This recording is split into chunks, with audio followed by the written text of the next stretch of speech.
Installing a concrete slab involves more than just pouring it out. A lot of planning and work go into the preparation, installation, and aftercare for concrete. Doing it right the first time will ensure that the project is as durable as you expect and lasts a long time. Less is more does not apply when it comes to deciding how much concrete you need for your project. Consider the use of the concrete slab. A thicker depth is necessary for applications where the concrete is load-bearing, like in foundations and driveways. This distinction will determine how much you need to order. Not all cement is the same. Cement is composed of water, aggregate, and Portland cement. There are 5 types of Portland cement, and you can add 7 different kinds of admixtures.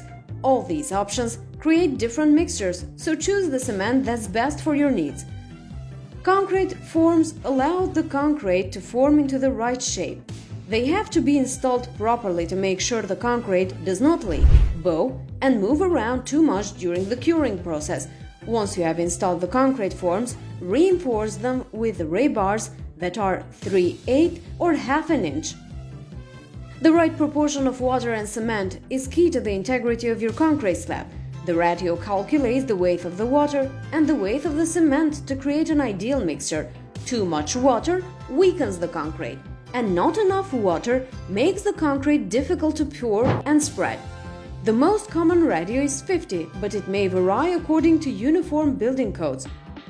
Concrete gets hard fast, so you need to be mindful of when you can level after pouring. You will know the concrete is ready when the water has disappeared from the surface. When the concrete reaches the top of the form, use a screed board to level it and a hand float to level particular areas. You must leave the forms in place until the concrete is dry. Removing them too soon may cause the concrete to crack, sag, and collapse, which will lead to spending more resources on labor and repairs. Keep the forms around the concrete for at least 2 days. If you are pouring concrete in an area where people will be walking, remember that grooves of texture provide greater traction for a safer grip. Add texture with a concrete broom once the surface water evaporates. Home renovations and DIY projects not only saves you money, but they heaps of fun too.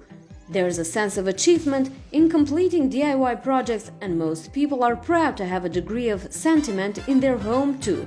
DIY projects have taken off in Australia with a series of DIY television shows now occupying prime-time spots.